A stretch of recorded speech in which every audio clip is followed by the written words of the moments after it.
Success पाना है तो मोटिवेट रहो, और मोटिवेट रहोगे तो सफलता आपके कदम चूमेगी। यदि भक्ति भोजन में मिल जाए तो प्रसाद बन जाती है, और यदि भक्ति पानी में मिल जाए तो चरणामृत बन जाती है। भक्ति में इतनी शक्ति होती है। आगे एक छोटी सी कहानी सुनाते हैं। एक झोपड़ी में एक बाबा रहा करते थे, सारा दिन राम राम राम जपते रहते थे और इतनी पूजा अर्चना किया करते थे। सामने एक और झोपड़ी थी, उसमें एक परिवार रहता था और वो नौकरी किया करता था, अपने परिवार का लालन पालन किया करता था। एक दिन वो बाबा के पास में गया कि तुम सारा दिन राम राम जपते रहते हो, ऐसा क्या है राम में? तो बाबा ने कहा कि जो ये राम नाम है ना, ये मेरी ध्यान रखते हैं, मेरा लालन पालन करते हैं, मुझे मेरे दो रोटी का जुगाड़ करते हैं, मेरा पेट का पालते हैं, मेरे पेट को है, तो मैं तो इसलिए राम नाम जपता हूँ, राम में बहुत शक्ति है। तो उस व्यक्ति ने कहा कि अच्छा, मैं भी देखता हूँ ऐसी कैसी राम में शक्ति है, मैं भी कल से व्यापार पे नहीं जाऊँगा, अपने काम पे नहीं जाऊँगा और राम नाम करूँगा। तो अगले दिन से उसने राम नाम का जाप करना शुरू कर दिया।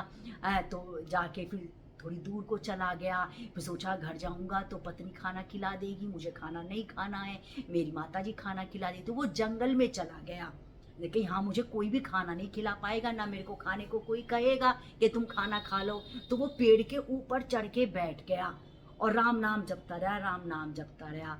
तभी वहाँ से व्यापारी आ रहे थे, व्यापारी का झुंड आ रहा था। उनके पास काफ़ी आभूषण थे और सोना चांदी के सिक्के थे। तो उन्हें भूख लग रही थी, उनके पास सारा सामान था। तो उस पेड़ के नीचे वो खाना बनाने लगे और खाने की महक आने लगी, बहुत अच्छी खुशबू आने लगी।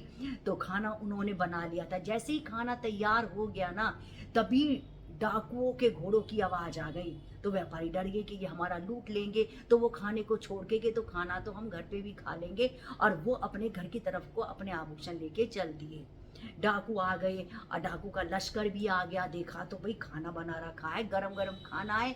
तो कह रहे किसने बनाया है? तो फिर डाकू के जो एक सेनापति था, उसने ये कहा कि हो सकता है ये हमें मारने की साजिश रची हो, किसी ने के खाना बना के रख दिया। पहले इसलिए किसी को खाने को खिलाओ जब हम खाना खाएंगे। तो आसपास देखा कोई मिला ही नहीं।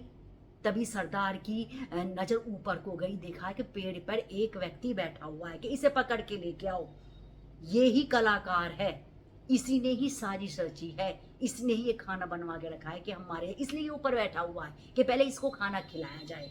तो उसको खाना खिलाने के कहा, तो उसने कहा मैं नहीं खाऊंगा, और राम नाम जप रहा था कि मैं नहीं खाना खाऊंगा। तो एक डंडा मारा सरदार ने, कह रहे खाओ, कह रहे मैं अभी भी नहीं खाऊंगा, और राम नाम जपता रहा कि मैं अभी भी खाना नहीं खाऊंगा। तो कह रहे जब तक तुम खाना नहीं खाओगे, जब तक तुम्हारे डंडे पर डंडे पड़ते रहेंगे। आखिर थक हार के उस व्यक्ति को खाना खाना रहा, और जैसे वो खाना खा रहा था और कहा, हे राम तेरी लीला तो अपरंपार है, और ना तो इस बहाने ही सही, डंडे की मार से ही मुझे खाना खिलवा दिया। तुम्हारे राम नाम में कितनी शक्ति है।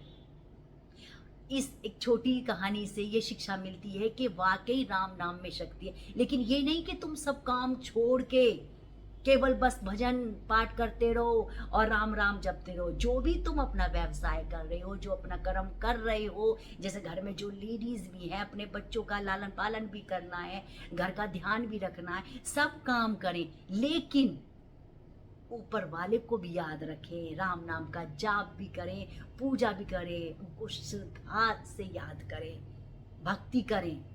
इसका मतलब ये है कि आप कुछ भी कर्म करें, कुछ भी व्यवसाय करें, लेकिन उनको सबसे पहले याद रखें, क्योंकि उनमें बहुत शक्ति है।